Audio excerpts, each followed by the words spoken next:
Maligayang panonood po ka-recap. Ang ating tatalakayin ngayon ay tungkol sa isang British science fiction film na may pamagat na Fear Her. Kaya sit back, relax, at simulan na natin.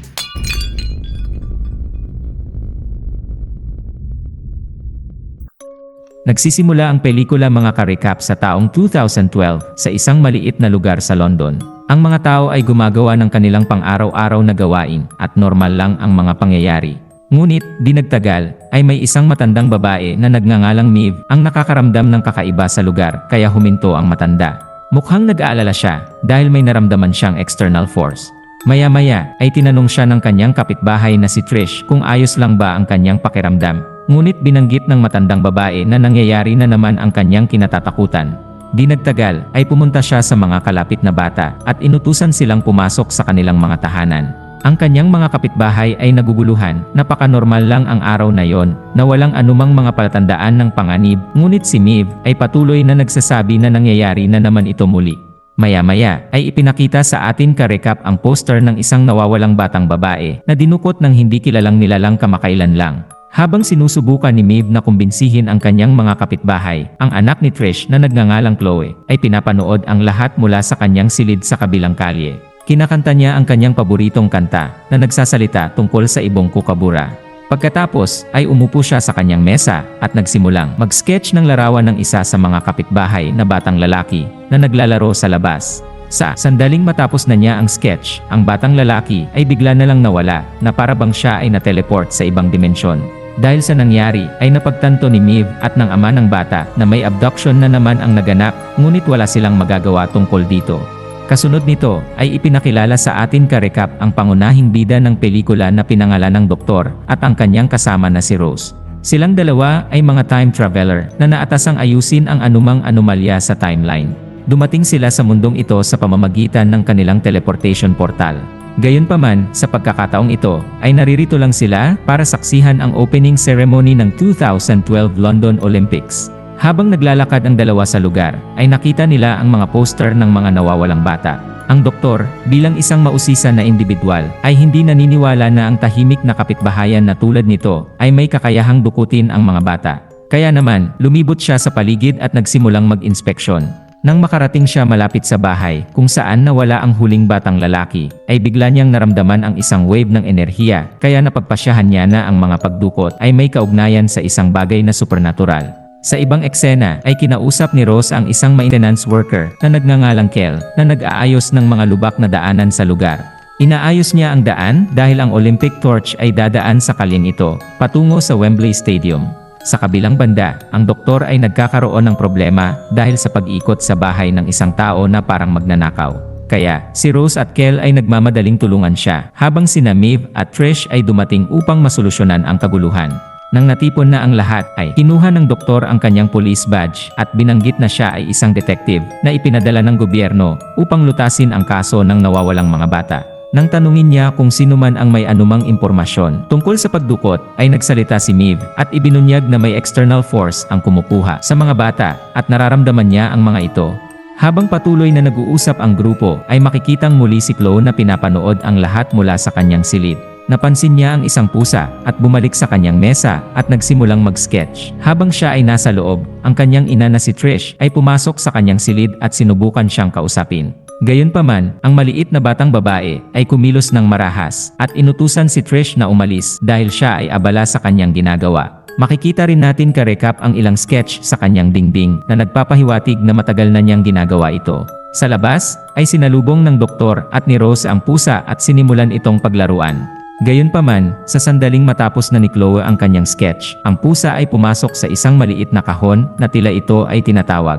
Di nagtagal, ay naglaho ito sa loob ng kahon na naging dahilan na magtaka ang doktor at si Rose. Sa sumunod na eksena, habang nag-iisang nag-iimbestiga, si Rose sa kapitbahayan, ay nakarinig siya ng kakaibang ingay na nagmumula sa isa sa mga bahay. Bagamat nag-aalangan siya, ay binuksan niya ang pinto at tumalon sa kanya ang isang malaking supernatural na bola. Sa kabutihang palad ay dumating ang doktor sa tamang oras at na-neutralize ang bola kaya nailigtas ang kanyang buhay. Maya-maya, dinala ng dalawa ang kakaibang bola sa kanilang lab para malaman ang komposisyon nito. Pagkatapos ng kaunting pananaliksik, ay napag-alaman ng doktor na ang bola ay binubuo ng graphite, ang parehong sangkap na matatagpuan sa isang lapis. Nalaman din niya na ang bola ay may ionic na enerhiya at iyon ang dahilan kung bakit ito gumagalaw.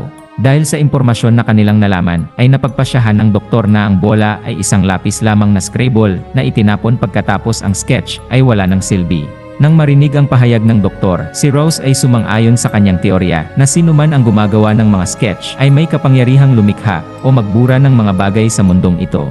Pinaghihinalaan din niya si Chloe dahil ang maliit na batang babae lamang ang hindi lumalabas sa kanyang bahay at mukhang kakaiba sa lahat ng oras. Kinabukasan, ay dumating ang dalawa sa labas ng bahay ni Chloe upang imbestigahan siya. Ngunit pinigilan sila ni Trish at sinabi na abala ang kanyang anak. Mukhang natatakot din siya at parang may tinatago ang ina ng bata. Naramdaman ito ng doktor at nangakong tutulungan ang kanyang anak at sa pagkakataong ito ay pumayag si Trish. Pagpasok nila sa bahay ay ibinunyag ni Trish na kakaiba ang kinikilos ni Chloe ilang buwan na ang nakalipas. Hindi siya umaalis sa kanyang silid at gumagawa lang ng mga random na sketch sa buong araw. Binanggit din ni Trish na namatay ang kanyang asawa 1 taon na ang nakalipas. Ngunit masaya sila tungkol dito dahil napakasamang tao ang ama ng bata. Habang patuloy na nag-uusap ang tatlo, ay humiling si Rose nang gumamit sa kanilang banyo at umakyat siya sa itaas. Doon, ay napansin niyang lumabas si Chloe sa kanyang silid kaya mabilis siyang nagtago. Pagkalabas ng batang babae, ay tumungo si Rose sa kanyang silid at napansin ang mga kakaibang sketch sa dingding. Nakarinig din siya ng kakaibang ingay na nagmumula sa closet. Nang buksan niya ito, ay natigilan siya nang makita ang isang nagsasalitang entity. Ang entity ay isang nakakatakot na mukha na iginuhit sa dingding at patuloy itong nagsasabing, "I'm coming." Sa ibang eksena ay nakipag-usap ang doktor kay Chloe at sinubukan siyang tanungin, ngunit muling sinabi ng bata na abala siya. Maya-maya ay bigla niyang narinig ang sigaw ni Rose kaya nagmamadali siyang umakyat sa taas. Pagpasok nila sa silid ng bata ay nakita niya ang entity na sinusubukang lumabas sa closet kaya agad nila itong isinara. Dumating din si Trish at nagalit dahil pumasok ang dalawa sa silid ng kanyang anak nang walang pahintulot. Sa sandaling iyon ay ipinahayag ni Chloe na ang nilalang sa loob ng aparador ay ang kanyang ama at na-sketch niya ito pagkatapos niyang makita siya sa kanyang panaginip. Dahil sa pag-alala ay tinanong siya ni Trish kung ano ang nangyayari, ngunit gaya ng dati ay hindi nagsalita si Chloe. Pagkatapos nito, ibinalita ng dalawang time traveler kay Trish ang lahat ng nangyayari sa kanyang anak. Binanggit nila kung paano ginagamit ni Chloe ang kanyang mga sketch para mawala ang mga bata at hayop sa kanilang lugar. Gaya ng inaasahan, napatulala si Trish nang marinig ang lahat ng ito, ngunit alam niyang may matinding problema sa kanyang anak.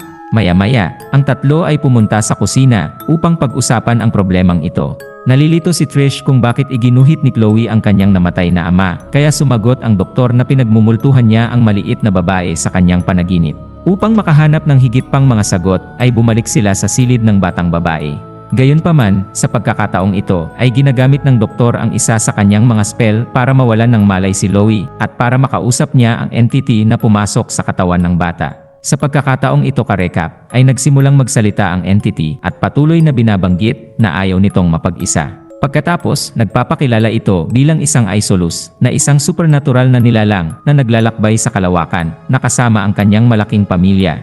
2 buwan na ang nakalipas, ang partikular na Isolus na ito ay nahiwalay sa pamilya nito nang nasira ng isang malaking solar flare ang pad nito, kaya napunta ito sa mundo. Hindi maintindihan ni Rose at Trish kung bakit ginagamit ng Isolus ang katawan ni Chloe. Ngunit nilinaw ng doktor na ang mga nilalang na ito ay nabubuhay sa enerhiya ng kanilang pamilya at kung sila ay maghihiwalay ng napakatagal, sila ay mamamatay. Nakipagkaibigan ang Isolus kay Chloe dahil mayroon siyang problema at malungkot din siya.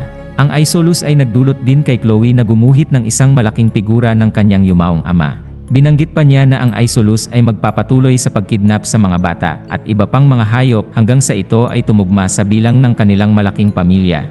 Nagtanong si Rose tungkol sa bilang ng pamilya nito at sumagot ang doktor na 4 bilyon ang bilang ng pamilya ng Isolus. Nangangahulugan ito na patuloy na gagamitin ng Isolus ang katawan ni Chloe na kidnapin ang mga bata hanggang sa magkaroon ito ng 4 bilyong membro ng pamilya. Sa sandaling yon, ay nagsimulang kumatok sa pinto ang entity ng ama ni Chloe sa loob ng aparador. Kasabay nito, ay nagsimulang magpanic attack si Chloe, na parabang inaatake siya ng kanyang ama sa kanyang isip. Di nagtagal, ay sinabihan ng doktor si Trish na mag-isip ng isang bagay na makakapagpatahimik sa kanyang anak. Hindi alam kung ano ang gagawin, ay sinimula ni Trish na kantahin ang kanta ng kukabura, at sa kabutihang palad, ay gumana ito. Natahimik ang entity at muling gumising si Chloe. Pagkaraan ng ilang sandali ay lumabas ang doktor at si Rose upang hanapin ang pad ng Isolus.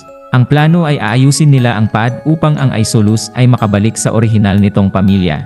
Di nila alam na sinusundan pala sila ni Chloe kahit saan sila magpunta. Maya-maya ay bumalik ang dalawa sa kanilang lab at nagsimulang gumawa ng device na maaaring sumubaybay sa mga paggalaw ng init ng pad at magbunyag ng lokasyon nito. Ang gawain ay hindi madali, ngunit dahil sa husay at talino ng doktor ay naimbento ng doktor ang aparato at nalaman na ang pad ay nagtatago sa isang lugar sa parehong kapitbahayan. Gayunpaman, nang lumabas sila sa kanilang teleportation portal, ang doktor at ang portal ay nawala na lang bigla. Ito ay dahil iginuhit ni Chloe ang doktor at ang portal nito. Ginawa ito ng bata dahil ang doktor ay isang malaking balakid sa kanyang mga plano. Ngayon, nang wala na ang kanyang kasama, ay kailangang lutasin ni Rose ang kaso ng mag-isa. Sa sumunod na eksena, ay nagmamadaling hinanap ni Rose ang pad ng Isolus. Ngunit, lumipas ang ilang oras, ay wala siyang makita ni isang palatandaan. Di nagtagal, ay biglang sumagi sa kanyang isipan na ang pad ay kumokonsume ng heat energy, na ang ibig sabihin ay inaayos ito sa pinakamainit na bahagi ng lugar. Pagkatapos, ay nilapitan niya si Kel, ang maintenance worker, at tinanong siya sa lokasyon ng pinakamalaking lubak na inaayos niya kamakailan lang. Saglit na nag-isip si Kel at itinuro ang kalapit na lugar kung saan nagdeposito siya ng maraming mainit na alkitran. Nang hindi nag-aksaya ng oras, ay kumuha si Rose ng palakol at nagsimulang maghukay. Sa puntong ito, ay gumana ang plano ng babae dahil ilang minuto lang ang nakalipas, ay natagpuan na niya ang pad ng Isolus. Sa ibang eksena ka-recap ay nanonood si Chloe ng telebisyon at nakikita ang libu-libong tao sa Wembley Stadium na naghihintay na saksihan ang seremonya ng pagbubukas ng 2012 Olympics. Di nagtagal ay mayroong naisip ang bata at sinimulan niyang isketch ang buong stadium. Maya-maya, dumating si Rose sa bahay dala ang pad, ngunit huli na ang lahat. Humigit kumulang 80,000 katao sa stadium ang nawala na lang bigla at ang balita ay ipinapalabas sa telebisyon. Ngunit, hindi pa rin ito sapat para sa Isolus at inutusan nito si Chloe na isketch ang buong mundo upang maagaw nito ang lahat at magkaroon ng malaking pamilya ang entity. Sinubukan ni Rose na pigilan si Chloe, ngunit ang nilalang sa loob ng aparador ay nagbabantang lalabas kung lalapit siya sa bata.